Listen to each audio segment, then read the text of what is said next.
What happens when a rising political star is filmed doing something he never wanted to show to the public? For JD Vance, a simple act turned into a political and media storm, threatening everything he'd built. Before we dive further, make sure to watch the entire story and see the full clip at the end. It wasn't supposed to happen like this. JD Vance had spent years crafting an image. Tough, no nonsense, a man of the people who didn't back down.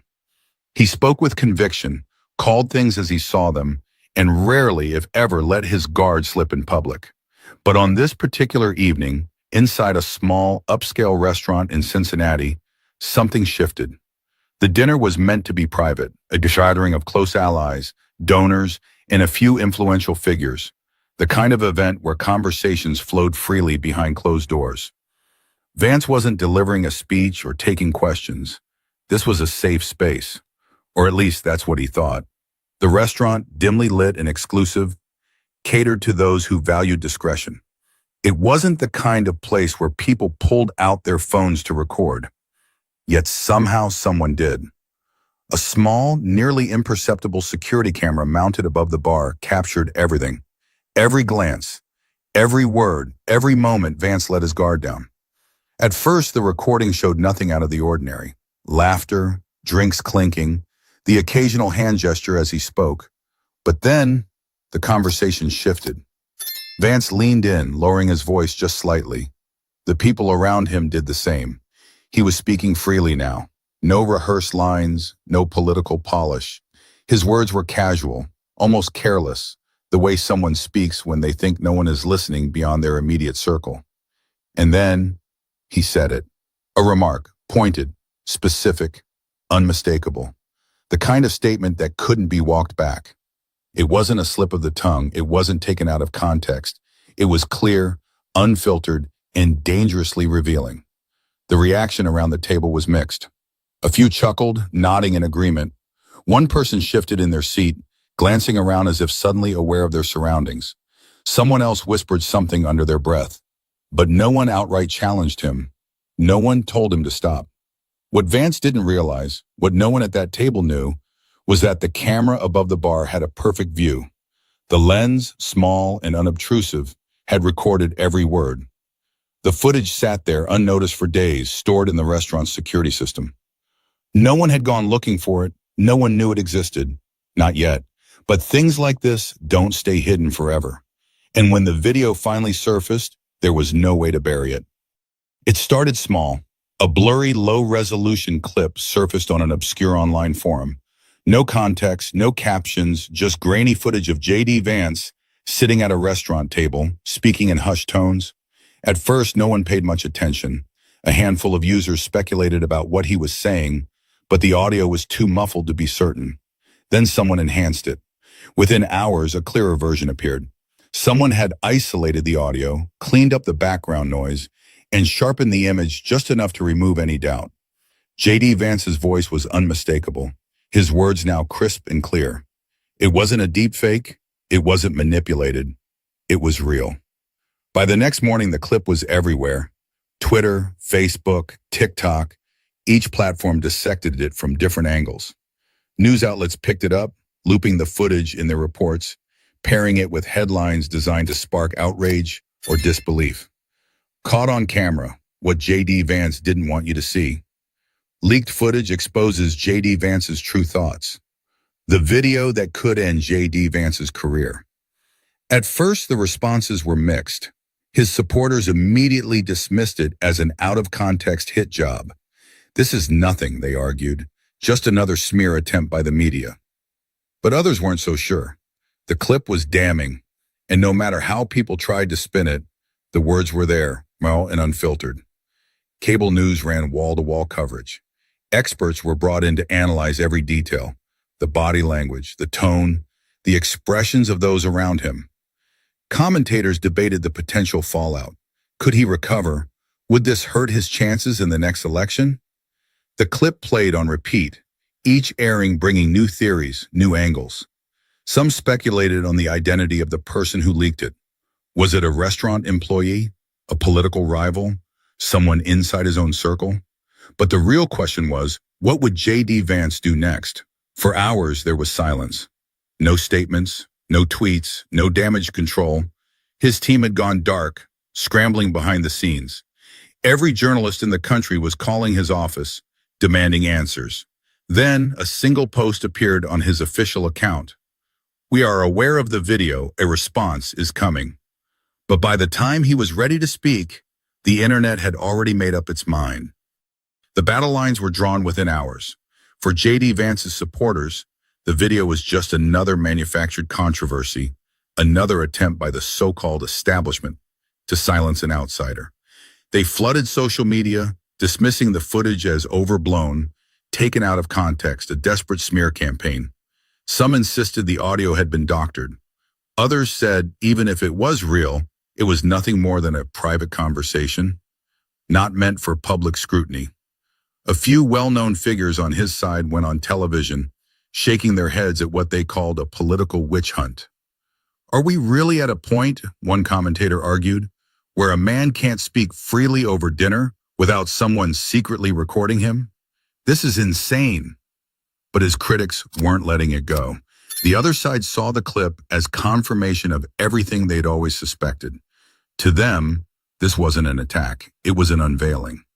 They dissected every second of the footage, pointing out the reactions of the people at the table, the way JD leaned in, how his expressions shifted. "This is who he really is," one viral post read. "No script, no teleprompter, just raw, unfiltered JD Vance." Online debates turned vicious. Arguments played out in Facebook comments, Twitter threads, and heated TikTok videos. Friends, family members, co-workers, people who barely spoke about politics, were suddenly at each other's throats. The media fanned the flames. Opinion pieces flooded news sites, each one offering a different take. Some focused on the ethics of recording someone without their knowledge. Others zeroed in on what JD had actually said, analyzing every syllable for hidden meaning. And then came the think pieces. Does this footage change everything? Why some politicians can survive scandals, and why JD Vance might not. The power of candid moments, what this says about American politics. Even late-night comedians jumped in. One host played the clip on air, pausing every few seconds to make jokes about JD's body language, his choice of words, the nervous chuckles from people at his table. The audience roared with laughter. But to his supporters, it wasn't funny. It was calculated humiliation. Meanwhile, inside JD Vance's camp, there was no laughing. His team was watching the chaos unfold in real time, scrolling through headlines, monitoring Twitter trends, tracking every major news cycle. They knew the first 24 hours were critical. They had to respond. But how? A direct denial wouldn't work. The footage was too clear. Ignoring it wasn't an option either. The longer they stayed silent, the worse it got. And there was another problem. The internet moves fast. But JD Vance's story wasn't slowing down. In fact, it was about to get worse, because someone had just come forward with new information. Inside a private office in Cincinnati, JD Vance sat in silence, watching the video play on a loop. The air in the room was heavy. His team, strategists, advisors, and a couple of longtime friends stood around him, their faces tight with concern. The footage had taken over the news cycle, and everyone in that room knew this wasn't going away anytime soon. No one spoke for a few moments. The audio from the clip crackled again, playing the same damning sentence over and over. Someone finally hit pause. "This is bad," one of his senior advisors said, exhaling slowly. No one disagreed. A younger aide sitting at the edge of the conference table tried to sound hopeful. "We can control the narrative," he said, looking around. "We put out a statement, clarify the context, push back against the manipulation angle." "Manipulation?" Another advisor scoffed. "The audio is clear as day. There's no spinning this." Vance didn't move. His hands were clasped together, eyes locked on the screen. The words he'd said in that restaurant, the ones that had felt so harmless in the moment, were now dissected by millions. His campaign manager, a man who had seen his fair share of political crises, finally spoke. "The problem isn't just the video," he said. "It's how fast this thing is spreading. And now," he hesitated before continuing, "now we have another issue." JD finally looked up. "What do you mean another issue?" The room went quiet again. Then a staffer in the corner cleared her throat and turned her laptop around. There's a second clip. The tension thickened. Everyone gathered closer. The first video had been bad enough. Now there was another. She clicked play. This time the angle was different. Whoever had leaked the footage had more than one recording. The second clip wasn't from the security camera. It was from a phone. Someone at the restaurant had been filming JD's table. And this version had something the first clip didn't. Reactions. While JD spoke, the camera focused on the faces around him. Some of the people at his table looked entertained. Others, uncomfortable. One man noticeably looked away. A woman folded her arms and shifted in her seat. "This changes everything," an aide whispered. The new footage didn't just capture JD's words. It exposed the people around him, some nodding, others barely concealing their unease. And then, at the very end of the clip, came the part that made JD's stomach tighten. One of the guests leaned in and muttered something under his breath. The microphone barely caught it, but the words were there. "I can't believe he just said that out loud." JD exhaled sharply and ran a hand over his face. "They're going to rip us apart," his campaign manager muttered. A junior staffer's phone vibrated. She checked the screen and hesitated before saying, It's worse than we thought. The media just got their hands on the second clip." No one moved. Then JD finally stood up, his chair scraping against the floor. His expression was unreadable, his jaw tight. "I need a moment," he muttered, walking toward the door. He didn't look back. But the luxury of time was slipping away, and outside that room, the fire was only growing. There was no stopping it now. The second clip detonated like a bomb. If the first video had been controversial, this one was undeniable. The reactions at the table, the murmured disbelief, the shifting glances, everything pointed to one conclusion. JD Vance had crossed a line, and the people around him knew it. Within minutes, news networks updated their headlines. Talk show hosts, political analysts, and social media influencers jumped in with their own takes. Not just a slip-up, this is who he is. JD Vance's inner circle reacted in real time, and it wasn't good. What else has he said behind closed doors? Speculation took over. People started asking new questions that went beyond just the video. What else had JD Vance said when he thought no one was listening? Were there more recordings? Had this been a pattern all along? The pressure was mounting, and JD's team knew they couldn't delay a response any longer. Back in his office, the atmosphere was suffocating. Staffers whispered frantically. Phones buzzed nonstop. And his campaign manager was flipping between news channels, keeping track of how badly the narrative was spiraling. "We need to put out a statement," one advisor insisted. "A full denial. Say the video is misleading, that it's being taken out of context." "Context?" Someone scoffed. "There is no context that fixes this." JD sat motionless in his chair, his fingers pressed together. He wasn't watching the screens anymore. He was thinking. Finally he spoke. What's the response from the donors? Silence. That was the part no one wanted to say out loud. Because while social media outrage was loud, it was temporary. What really mattered, the thing that could break his entire political future, was how the money people reacted. And the signs weren't good. A senior aide pulled out her phone and read from an email she just received. Two major donors are reevaluating their support. Another one is waiting to see how you handle this before committing to next quarter's funding. She hesitated before adding, and one wants to pull out entirely. JD's face darkened. It was happening. The cracks in his foundation. The slow unraveling. His campaign manager leaned forward. "We can try damage control. We can make calls, do behind-the-scenes outreach. But at some point, you're going to have to go on record. You're going to have to say something." JD knew that, he just didn't know what. Because no matter how they framed it, no matter what excuse they crafted, one simple truth remained. People had seen the video. They had watched his words come out of his own mouth. They had watched the people at his table react in real time.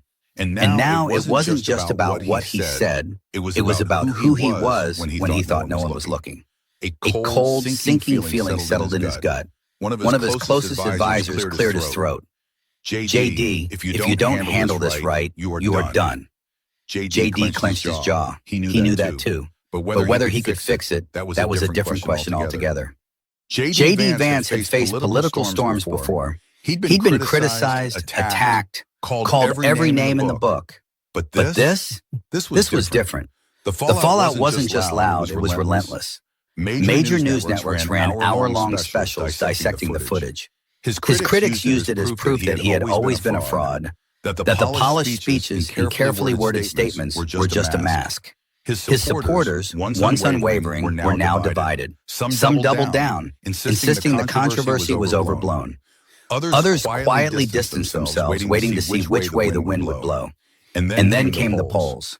3 days after the second video surfaced, the numbers started shifting. His approval ratings took a hit. Not catastrophic, but noticeable. In key swing states, his favorability among independents, voters he needed, was slipping. Political strategists debated whether this would be a lasting wound or a temporary bruise.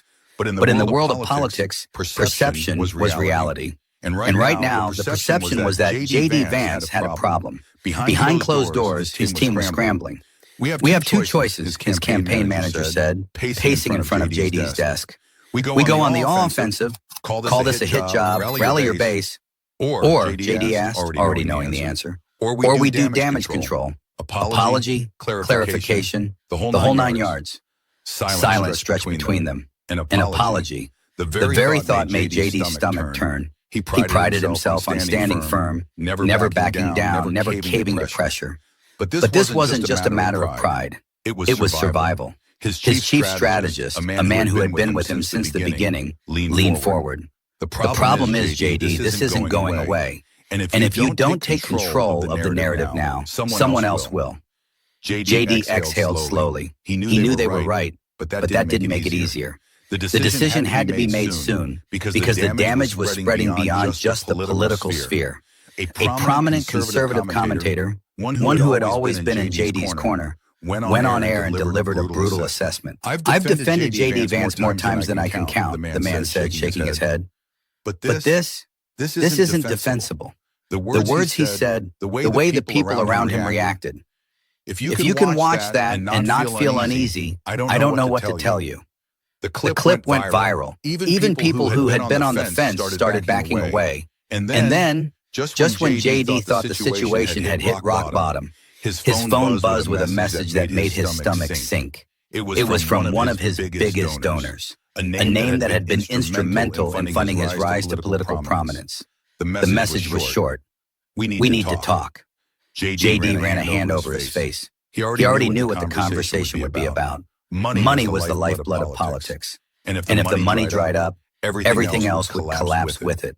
His campaign manager checked his watch. If we're doing damage control, we need to move fast. You sit on this any longer, and you might not get another chance.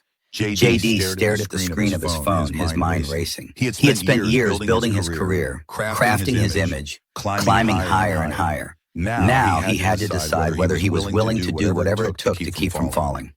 JD Vance had never been the type to apologize. His entire political identity was built on strength, on standing firm when others folded.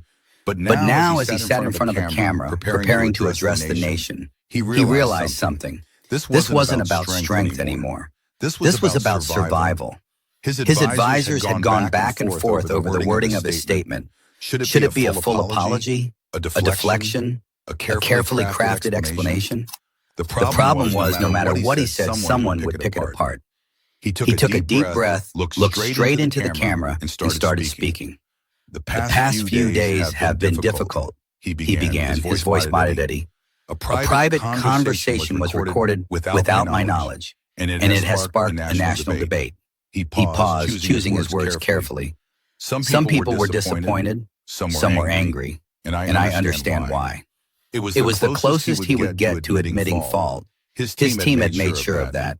The statement had been rehearsed and refined, every word weighed against potential backlash. But as soon as the video was posted, the internet did what it always did. Some praised him for addressing the controversy head-on. Others mocked him for what they saw as a half-hearted attempt at damage control.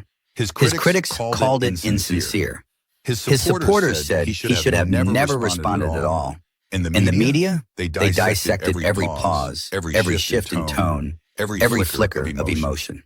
Too little, too late, one headline read. Vance tries to put out the fire. Did Did it work? Damage control or political theater. His His poll numbers remained shaky. The donors who had been reconsidering their support stayed silent. And the people who had been on the fence about him now had a reason to step off, one way or the other. But But the real fallout wasn't just political. It was personal. Friends he'd known for years stopped answering his calls. Allies within his party kept their distance, waiting to see if he would recover before publicly siding with him again. The world of politics was ruthless. And once you showed weakness, the sharks started circling. Late one night after yet another brutal news cycle, JD sat alone in his office, staring at his phone. The The notifications kept coming. News alerts, emails, text messages. And then one message stood out.